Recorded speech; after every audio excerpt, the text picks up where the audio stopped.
প্রথম থেকে সুষ্ঠুভাবে আন্দোলন করছিলাম, কিন্তু উনি এটার মানে কি বলবো যে উনি এটা গুরুত্ব দিতে পারে নাই। এই জন্য আমাদের এখন একটাই দাবি, সেটা হচ্ছে শেখ হাসিনার পদত্যাগ। আমরা কোনো কথা শুনতে চাই না। এতে যদি আমাদের মরতে হয়, আমাদের যদি আরো 100 জন স্টুডেন্ট মরতে হয়, আমরা আমাদের জীবন দিতে রাজি আছি। এটা দেশের প্রত্যেকটা জায়গা থেকে জায়গা, আপনি যদি বলেন রংপুর, কুড়িগ্রাম, নাগেশ্বরী, এমনকি ঢাকা, বা আপনি যদি কুমিল্লা, চট্টগ্রাম, যে কোনো জায়গার, সবাই মরার জন্য রেডি। কত পারবেন মারেন, আমরা আছি। ভাই আমরা তো সর্বোচ্চ চেষ্টা করতেছি আমাদের প্রতিবাদ জানানো, আমরা কোনো কমতি রাখতেছি না। তারপর আমাদের ভাইয়েদের এত রক্ত, এত কিছু, আমরা তো বিতা যেতে দিব না। আমরা তো প্রতিবাদ করে যাচ্ছি, আমরা যতদিন আমাদের জীবন আছে আমরা ততদিন প্রতিবাদ করে যাবো। আমরা যেহেতু মরতে আসছি, তাহলে আমরা মরেই যাব, আর নয়তো সরকারকে রাষ্ট্র থেকে নামাই যাব। এতদিন আমরা সব দাবি করছে, তিনি একটাও মানে নাই। এখন উনি আসছে আমাদের সাথে বসতে, আমরা তো এখন বসবো না।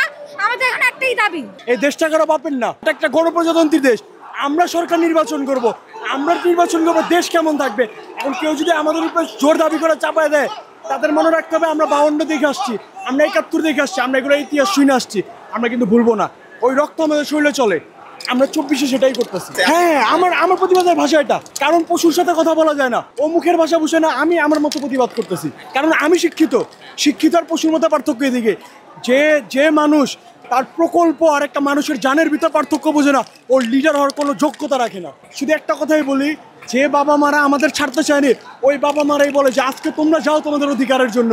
তা আপনাদের বুঝতে হবে যে আমরা স্বাধীনতার কতটুকু কাছে আছি। আমরা গ্রাফিতি তৈরি করতেছি যাতে সবার মনে উদ্বুদ্ধ হয়। এখন পর্যন্ত কোনো ঝামেলায় পড়ছি না, কিন্তু আমাদের দেশে আমাদের কোনো নিরাপত্তা নাই। আমরা জানি না ভবিষ্যতে কি হবে। আমরা আসলে লেখার মাধ্যমে প্রতিবাদ করছি যাতে সবার মনে, যারা এখন যে অভিভাবক ঘরে বসে আছেন, সবাই যাতে সন্তানদের পাঠায়, কারণ তার আমাদের সবার আন্দোলন, কোনো স্পেসিফিক কারোর আন্দোলন না, আমাদের ছাত্র সবার আন্দোলন। সব দিয়ে তো সবকিছু হয় না। এখন দেখা যায় যদি অস্ত্র নিয়ে হাতে নামা হয়, তাহলে এখানে রক্তাক্ত হবে। যে কেউ আর কি অসুস্থ হতে পারে, রক্তাক্ত হতে পারে।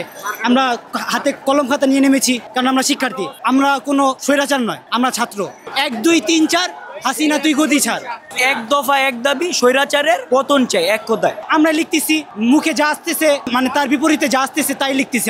আমরা মূলত চাই সরকারের পতন।